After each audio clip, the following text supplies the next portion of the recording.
Hello everybody and welcome back to the realm. Last episode I built some floating islands, and in between last episode and this one I made a raid farm. And I know you're probably thinking, that seems like a pretty big project, why didn't you do that on camera or make an episode out of it? And the reason why I didn't do that is because I just copied a design from Silent Whisperer, and he has a very good tutorial, very clear, simple, easy to follow tutorial on how to build it. And so I'm going to link that down in the description.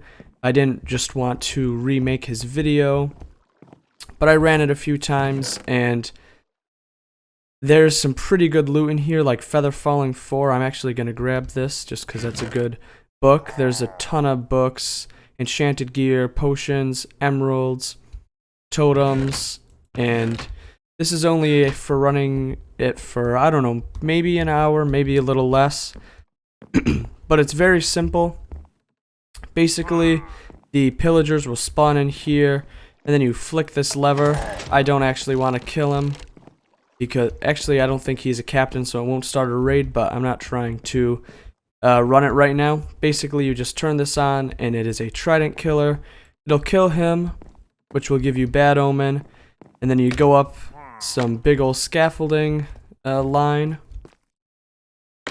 and once you're up top, okay, apparently I did have bad omen. I guess that was good to know, but anyway, you activate this trident killer, and yep, the raiders spawn in, and then they get killed by this trident right here. And I guess I'm just gonna let this run. I didn't really want that to happen, but that's alright. And I might actually just stand like right here and make a time lapse of it, just so you can see how it works.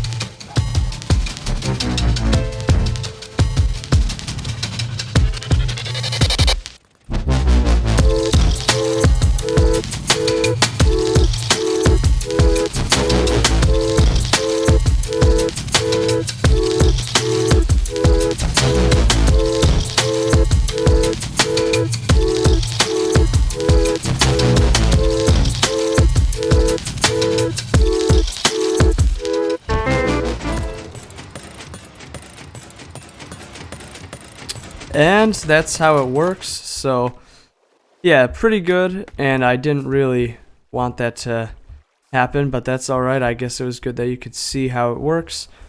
And now what I'm gonna do is actually head over to the Nether, because the main reason why I built this was just to help out the people on the realm. And what I want to do is make a ice path to the Nether Fortress, just to help people out. Oh man, that's a lot of XP that I just got, or at least it sounded like a lot. I guess I'm still at 31 levels, so it wasn't that much. But anyway, I'm gonna make an ice path to the Nether Fortress, and yeah, I'll see you at the Nether Hub.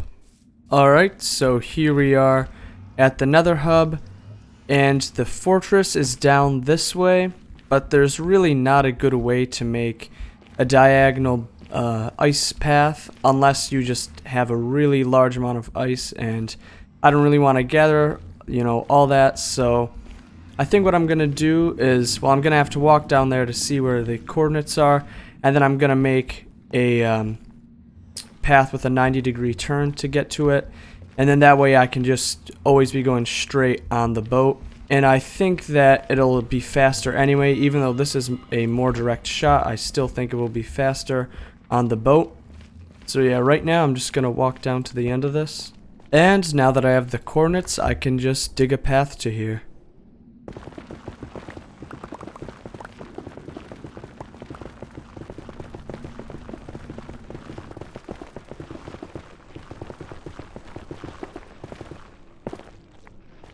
Alright, so this path is finished now, And oh my god, it goes way far that way. And this pick is actually almost broken, so well, I guess it still has some use out of it, but it's pretty low durability, so I'm probably gonna go to the skeleton farm so that I can fix my tools, and then I'll try and find a ice spikes biome so that I can get some blue ice for the road. Alright, so my tools are fixed now, and now I'm gonna go try and find an ice spikes biome. Number 0 told me that if I go out to... This is actually a drowned farm that he made, and he got the tridents for the raid farm from this. I actually don't think I've ever mentioned that, but yeah, we do have a drowned farm, and he told me that if I go out to the drowned farm and then a little bit left, that I should find an ice spikes biome. I'm going to be careful to avoid that monument because I don't want to get mining fatigue. And also I did have 31 levels, now I have 10. Also, yeah, here's the ice spikes biome. But yeah, I did have 31 levels, now I have 10 because in the skeleton farm there's a water break at the bottom instead of like a space for you to fall in. And the reason why I put a water break there is just so that you wouldn't have to waste time swimming out of it. But I somehow just glitched through it and died, so maybe I'll turn that into a normal one if it keeps happening. But now I just gotta mine a ton of this ice up, and I'm pretty sure I need 9 stacks, so it might take a bit. That actually did not take much time at all, and I actually have more than 9 stacks. I have 9 stacks and 49, which that's pretty good. And also by blue ice, I meant packed ice. I could craft this into blue ice, but that would just take way too long, and I don't think the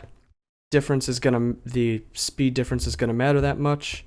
And also I'm gonna need glass panes to build this road, and I'll show you why I need them once I actually start building it. But for now I'm just gonna head over to a desert and start collecting some sand.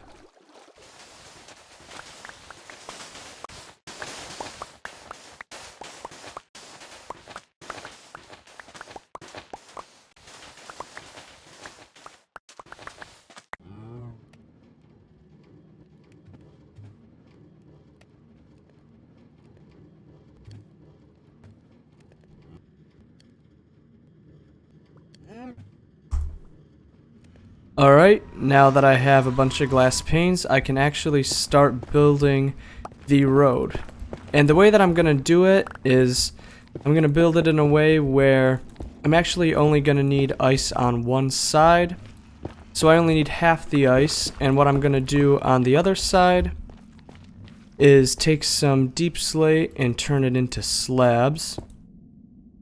So right here, just boom, turn that into slabs. And then what I'm gonna do is grab all those glass panes that I made and put them on this wall right here. Basically what this is gonna do is prevent me from running my boat off into the slabs, but it's still enough space for me to actually have the boat there. You don't need the full 2 blocks. And once this thing finally breaks, alright, it's broken now, and I'm basically just gonna carry this all the way to the end.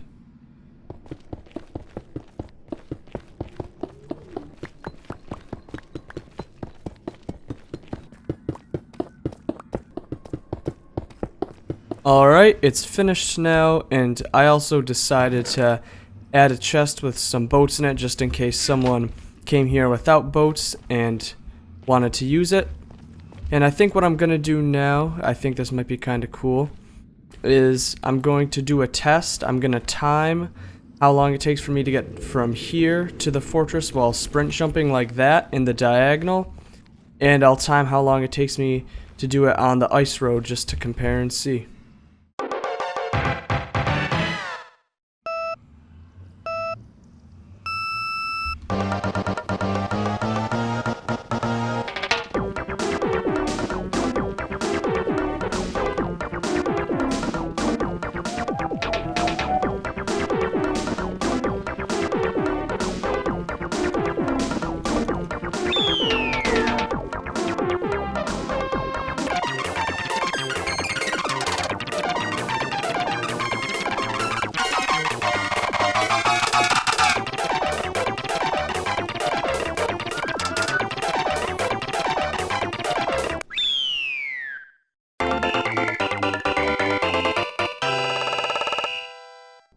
Okay, so the ice highway won easily with a time of 16 seconds, whereas the sprint jumping and the diagonal took a lot longer. That took 48 seconds, so the ice highway is 32 seconds faster, and I'd say it's a success, especially considering the fact that I don't know about the other members, but at least me and number 0, we pretty much never sprint jump like this.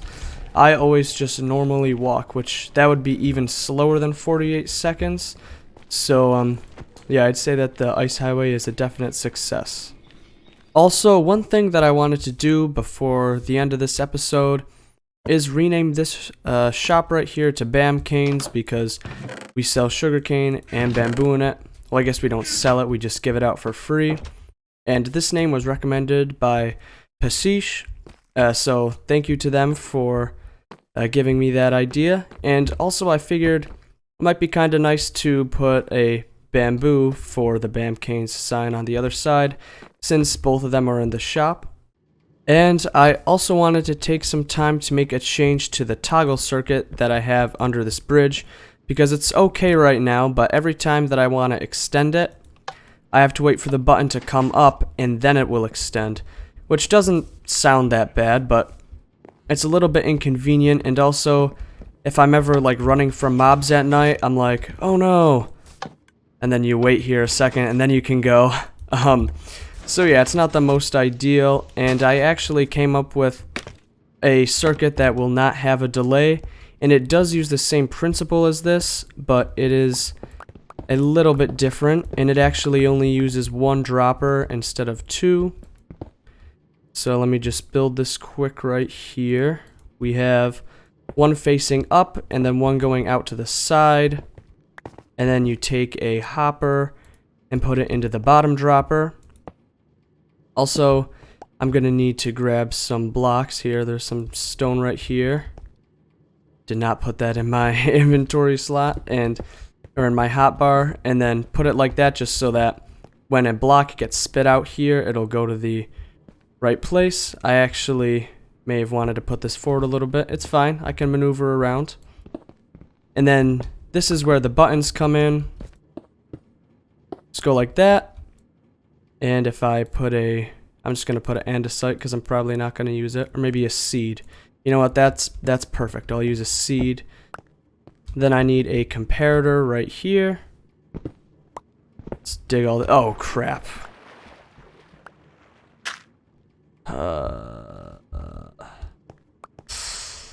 Okay, that didn't do quite as much damage as I thought it would have. Yeah, okay. We're not going to dig up there, I guess.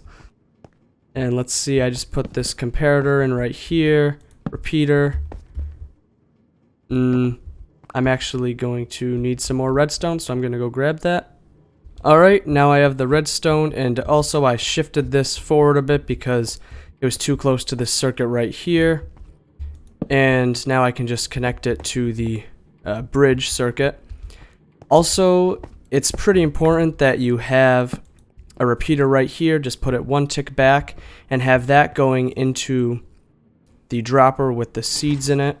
This is the active position, and you have to make sure that this repeater is not putting any power into this, or else it won't work.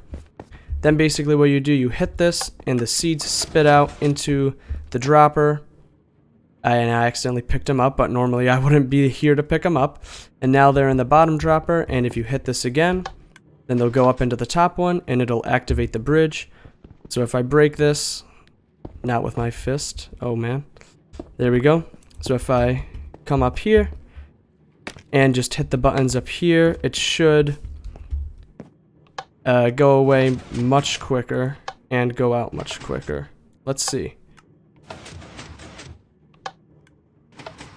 It's not, you know, super quick, but it is a little bit quicker because it does start extending before this goes up. So I'd say while it is a small improvement, it is still definitely an improvement. And I'm gonna have to say that's about it for this episode. I made the raid farm off camera, but at least you got to see it in action in that time lapse. And if you want to build it, Silent Whisperer's video will be in the description. Also, I hope that you enjoyed me building that ice rail or ice highway. I might make some more in the future. Don't know if I'll put them in video since I already did one, but you know, it's pretty good, and hopefully people get some use out of it when going to the fortress. And that's going to be about it, so I hope you enjoyed the video. If you did, please consider giving it a like, and if you want to see more videos like this, please consider subscribing.